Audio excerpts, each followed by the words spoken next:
बिस्मिल्लाहिर्रहमानिर्रहीम। अस्सलाम वालेकुम स्टूडेंट्स, आज हमने chapter number 10 first year physics का कंपाउंड माइक्रोस्कोप डिस्कस करना है। बेटा, कंपाउंड माइक्रोस्कोप समझने से पहले आपको सिंपल माइक्रोस्कोप इसी प्लेलिस्ट में पीछे वाला लेक्चर जो है वो वीडियो बेटा देखनी पड़ेगी। उसको समझ के ये कंपाउंड माइक्रोस्कोप आपको ज़्यादा अच्छे से समझ आएगा। बेटा, उसमें हमने देखा था कि एक ऑब्जेक्ट को लेंस के एक तरफ प्लेस कर दे रहे हैं, उसकी इमेज उसी तरफ फॉर्म होती है तो उसको बेटा विजुअल इमेज कहते हैं।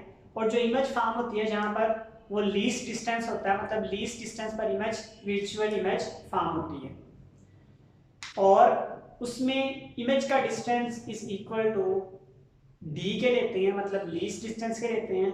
तो यहाँ पर बेटा हम कंपाउंड माइक्रोस्कोप, कंपाउंड मीन एक से ज़्यादा चीज़ों का मिला होना चाहिए बेटा, उसे कहते हैं कंपाउंड। यहाँ पर बेटा कंपाउंड माइक्रोस्कोप जो होगा वो बेसिकली दो लेंस पर मुश्तमिल होगा।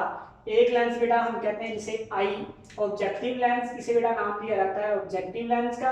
और दूसरा हमारे पास बेटा होता है आई पीस लेंस, इसे बेटा हम कहते हैं आई पीस लेंस। आई पीस लेंस, ये हमारे पास बेटा आई पीस होता है और ये कौन सा होता है ऑब्जेक्टिव। इसमें बेटा ऑब्जेक्ट को दो मरतबा मैग्नीफाई किया जाता है। एक मरतबा ऑब्जेक्टिव लेंस इसको मैग्नीफाई करता है जिसकी इमेज दूसरी तरफ बनती है। सपोज करें ये एच जो है ऑब्जेक्ट की हाइट है, मैग्नीफिकेशन के बाद इसकी हाइट h1 हो जाती है। फिर इसको आई पीस वाला लेंस ऑब्जेक्ट मैग्नीफाई करता है और इसकी इमेज इसी तरफ बनती है जो कि विजुअल इमेज होती है, जो बहुत ज़्यादा बड़ी होती है। इस तरह से दो बार मैग्नीफाई करने के बाद ये बहुत बड़ा इमेज हमें नजर आती है, बहुत बड़ी नजर आती है क्योंकि मैग्नीफिकेशन बेटा बहुत ज़्यादा हाई हो चुकी है। दैट्स व्हाई बेटा कंपाउंड माइक्रोस्कोप एक ऐसा इंस्ट्रूमेंट है जो हाई मैग्नीफिकेशन पे इस्तेमाल किया जाता है। यहाँ पर बेटा हमने सबसे पहले इसकी छोटी सी इंट्रोडक्शन डेफिनेशन लिखी हुई है। Compound microscope is an optical instrument which is used for high magnification of the object. It consists of two convex lens, इसमें दो convex lens होते हैं। नॉर्मली ऑब्जेक्टिव लेंस की जो फोकल लेंथ होती है वो शार्ट होती है और आईपीस लेंस की जो फोकल लेंथ होती है वो लॉन्ग होती है। Objective lens it has short focal length, eyepiece lens इसकी बेटा it has long focal length, इसकी फोकल लेंथ क्या होती है, लॉन्ग होती है। हम बेटा क्या करेंगे, जिस ऑब्जेक्ट को हमने मैग्नीफाई करना है उसको प्लेस करेंगे ऑब्जेक्टिव लेंस की फोकल लेंथ और 2f के दरमियान में, f और 2f के दरमियान में उसको प्लेस कर देंगे। उसकी इमेज दूसरी साइड पर जो आईपीस लेंस है उसकी फोकल लेंथ के दरमियान में बनेगी, मतलब फोकल लेंथ और लेंस के दरमियान में बनेगी। यहाँ पर बेटा उसकी इमेज बनेगी। तो इस लेंस के लिहाज से ये ऑब्जेक्ट हो गया और ये उसकी इमेज फॉर्म हो गई। हमें पता है मैग्नीफिकेशन क्या होती है, इमेज का साइज डिवाइड बाय ऑब्जेक्ट का साइज। लेकिन जब इसके लिए बात करेंगे, इस लेंस की बात करेंगे, तो ये लेंस इस इमेज को फर्दर मैग्नीफाई कर देगा, इसको फर्दर मैग्नीफाई करेगा यहाँ पर। तो इसके लिहाज से बेटा ये ऑब्जेक्ट हो जाएगा और ये इसकी क्या हो जाएगी, इमेज हो जाएगी। लिहाजा यहाँ पर इसकी अगर मैग्नीफिकेशन की बात की जाए तो हाइट ऑफ इमेज या size of image divide by object of size, size of image divide bye size of object हम लिखें, क्योंकि इस लेंस के लिए ये ऑब्जेक्ट है और ये क्या है, इमेज, जबकि इस लेंस के लिए ये ऑब्जेक्ट है और ये क्या है, इमेज। जी बेटा, हमने थोड़ी सी एक्सप्लेनेशन लिखी हुई है। When we place the object between f and 2f of the objective lens, जब हम f और 2f के दरमियान में ऑब्जेक्ट को प्लेस कर देंगे ऑब्जेक्टिव लेंस की, एन इमेज इज फॉर्म्ड, एक इमेज बनेगी in the focal length of eyepiece lens, focal length of eyepiece lens के अंदर, विच इज फर्दर मैग्नीफाइड, इसको मजीद मैग्नीफाई किया जाएगा by the eyepiece and visual image form, eyepiece से उससे क्या बनेगी, विजुअल इमेज बनेगी। यहां पर हमने बेटा कल ये बात की थी कि जो tan ऑफ थीटा होता है, कल हमने बेटा ये लिखा था tan of alpha is equal to size of object divide by least distance. अच्छा बेटा, आज ऑब्जेक्ट का साइज क्या है, o, तो इस o की जगह पर बेटा क्या लिख देंगे, o की जगह पर h लिख देंगे तो हमारे पास आ जाएगा tan alpha is equal to h over d। ये सिंपल माइक्रोस्कोप में बेटा हमने कैलकुलेट किया हुआ है, अगर नहीं बेटा आपने किया तो पहले इस वीडियो को देखें। जी बेटा, tan alpha is equal to h over d आ जाएगा। हमने बेटा बात की कि for very small value of alpha, बहुत स्मॉल वैल्यू अल्फा के लिए tan alpha is equal to क्या होता है, अप्रॉक्सीमेटली इक्वल टू अल्फा होता है। क्या बेटा हमारे पास tan अल्फा की जगह क्या लिखेंगे, अल्फा h बाय d आ जाएगा। इस तरह से बेटा उसी वीडियो में हमने बात की थी tan बीटा जो होता है, tan बीटा हमारे पास क्या होता है, tan beta is equal to beta होता है size of image divide by least distance.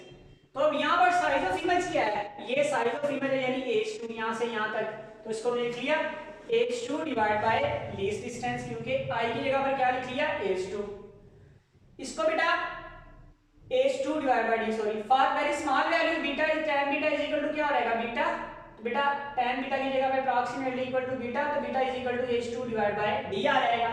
Angular magnification is defined as, angular magnification बेटा क्या होती है, एंगुलर मैग्निफिकेशन हमारे पास होती है m is equal to beta by alpha. बेटा बीटा की वैल्यू और अल्फा की वैल्यू पुट कर दें, ये बेटा बीटा की वैल्यू, ये अल्फा की वैल्यू है फ्रॉम इक्वेशन 1 एंड 2। बीटा बेटा किसके इक्वल है, h2 बाय d, अल्फा किसके इक्वल है,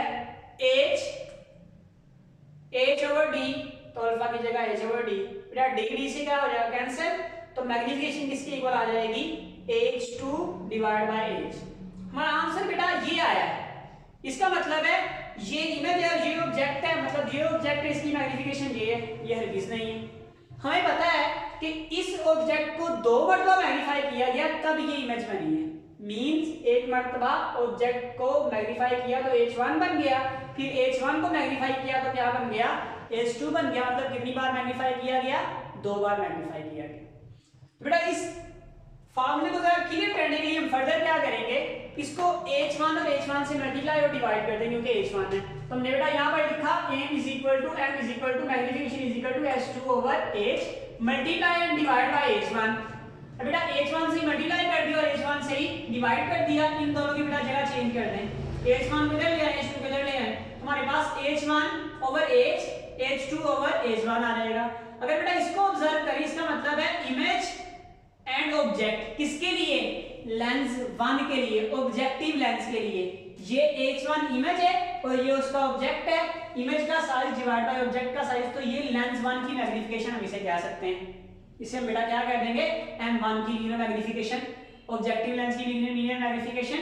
और अगर इसको देखें तो बेटा ये भी क्या है, इमेज है, और ये क्या है, ऑब्जेक्ट है, किसके लिए, आईपीस लेंस के लिए। ये बेटा हमारे पास क्या है, इमेज है, और ये क्या है, ऑब्जेक्ट है। तो image size divide by objective size, इस बेटा क्या होगा हमारे पास, image side divide by objective side, तो हमारे पास बेटा क्या हो जाएगा, h2 ओवर h1। बेटा ये हमारे पास मैग्नीफिकेशन किसकी होगी, ऑब्जेक्टिव लेंस की, और ये हमारे पास बेटा मैग्नीफिकेशन किसकी होगी, आईपीस लेंस की। बेटा हम क्या कर देंगे, so we can write that h1 over h is equal to m and h2 over h1 is equal to m2। जबकि m1 और m2 एक्चुअल में है क्या है, इसकी जगह बेटा m1 लिख देंगे, इसकी जगह m2 लिख लेंगे। m1 क्या है, where m1 is the linear magnification of objective lens, यानी इस लेंस की लीनियर मैग्नीफिकेशन है, और and m2 is the linear magnification of eyepiece lens, और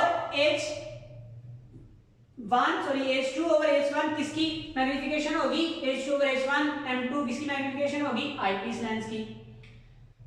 हमें बेटा पता है लीनियर मैग्नीफिकेशन के लिए इमेज दूसरी साइड पर बन रही है, तो उसके लिए हम यही फॉर्मूला इस्तेमाल करेंगे, साइज ऑफ यानी distance of image to the lens और distance of object to the lens, या distance of image from lens और distance object from lens. m1 is equal to क्या आ जाएगा, q बाय p बेटा हमारे पास आ जाएगा। नेक्स्ट बेटा, अब बेटा देखिए अगर इस वाले लेंस को थोड़ी देर के लिए छोड़ दिया जाए, सिर्फ इसको देखा जाए, तो इसके लिए ये ऑब्जेक्ट है और ये इमेज है। ऑब्जेक्ट की इमेज इसी साइड पर बन रही है, वर्चुअल बन रही है। वर्चुअल इमेज के लिए हमने मैग्नीफिकेशन का आंसर इससे पिछली वाली वीडियो में कैलकुलेट किया था, सिंपल माइक्रोस्कोप वाले लेक्चर में, उससे हमने कैलकुलेट किया था 1 प्लस v ओवर f। तो m2 क्या आ जाएगा, 1 plus v over f। m2 is the magnification like simple microscope. ये बेटा किसके लिए ऐसी होगी, जस्ट लाइक सिंपल माइक्रोस्कोप, जो सिंपल माइक्रोस्कोप का है। बेटा m1 और m2 दोनों की वैल्यू पुट कर दें। m1 की बेटा वैल्यू कितनी होगी, q over p, q over P, m2 की वैल्यू कितनी होगी 1 प्लस डी एफ, तो हमारे पास क्या आ जाएगा 1 प्लस डी एफ बेटा आ जाएगा। नेक्स्ट बेटा देखें, अब ये हमारे पास 1 प्लस डी एफ है, ये बेटा इसे नाम दे इक्वेशन 1 को। अब बेटा टोटल मैग्नीफिकेशन हमारे पास क्या होगी Q over P 1 plus D F, जो फोकल लेंथ पर डिपेंड कर रही है। जहां पर फोकल लेंथ बेटा ज्यादा होगी मैग्नीफिकेशन कम होगी, फोकल लेंथ कम होगी तो मैग्नीफिकेशन ज्यादा होगी। दैट्स व्हाई बेटा फोकल लेंथ क्या होनी चाहिए, कम होनी चाहिए आईपीएस लेंस की, वहां पे मैग्नीफिकेशन ज्यादा होगी। जी बेटा कोई क्वेश्चन हो तो पूछिएगा। अस्सलाम वालेकुम व रहमतुल्लाहि व बरकातहू।